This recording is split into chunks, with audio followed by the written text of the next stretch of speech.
Vamos a hablar sobre la manipulación genética en plantas.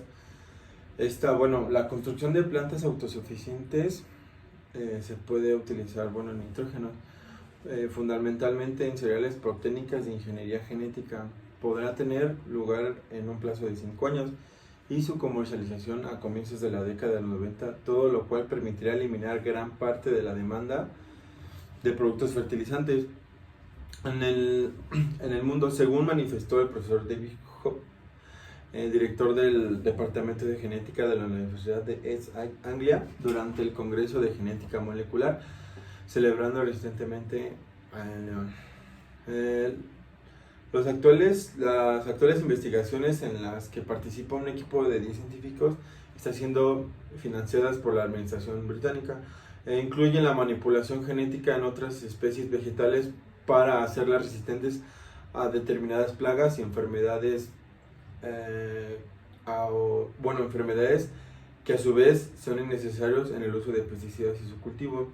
El objetivo de los científicos se centra en conseguir el trasplante de genes en las bacterias que fijan el nitrógeno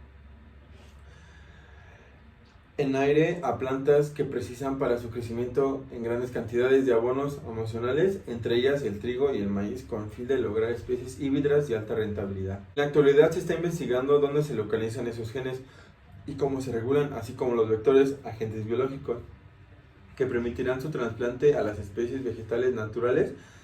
Se calcula que serán necesarios todavía 5 años para construir las primeras plantas artificiales y otros tantos para garantizar el éxito de su explotación a gran escala. Vamos a hablar sobre cómo se hace una manipulación genética. Para transferir el ADN a una planta se utilizan diversos vectores que sirven de vehículo transmisor, burlando los mecanismos celulares para normalmente impedir la incorporación de una información genética extraña.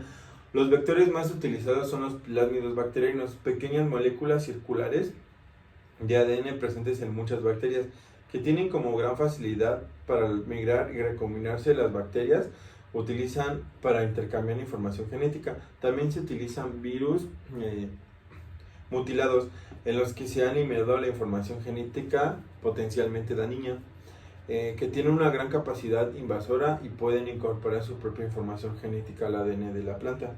El gen extraño que interesa transferir se inserta en el virus mutilado o plásmidos, generalmente de la bacteria Agrobacterium tumefaciens, que es la naturaleza, coloniza una amplia gama de plantas y transfiere su propio ADN a las células vegetales, huésped formando tumores que conocemos con el nombre de agallas.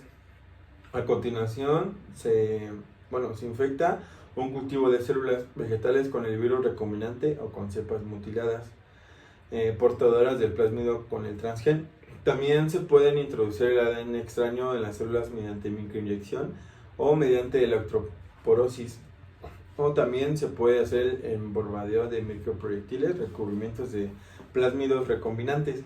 En todos los casos, el ADN extraño transferido se debe ir acompañado de una sustancia genética, se llama la sustancia genética promotora, que active su expresión en la célula huésped. Este promotor es un interruptor de encendido y apagado, por así decirlo, que controla cuándo y dónde se va a expresar el gen en la planta.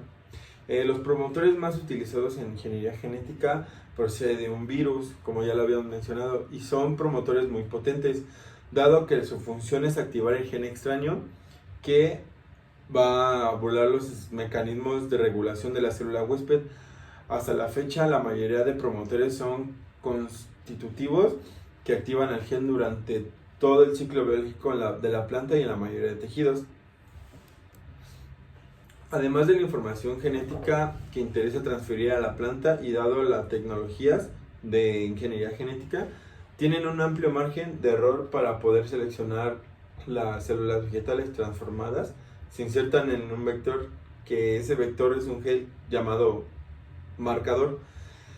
En la mayoría de las variedades transgénicas desarrolladas hasta la fecha, el marcador, que es un vector gen utilizado, ha sido un gen de resistencia a los antibióticos, que si hace determinadas bacterias sean resistentes a la acción de respuesta de los antibióticos.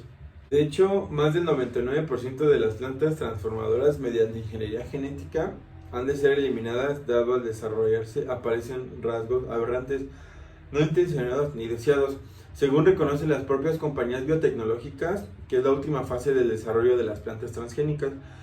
Incluye necesariamente un proceso de selección de las plantas regeneradas a partir de células transformadas para eliminar las que exhiben caracteres anómalos o alteraciones no buscadas. La utilización del Agrobacterium tumefaciens, ya al igual lo habíamos mencionado anteriormente, esa es la manipulación genética de las plantas.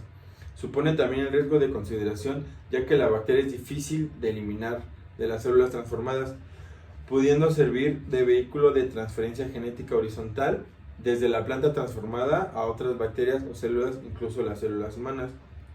Y bueno, hasta aquí fue todo. Muchas gracias.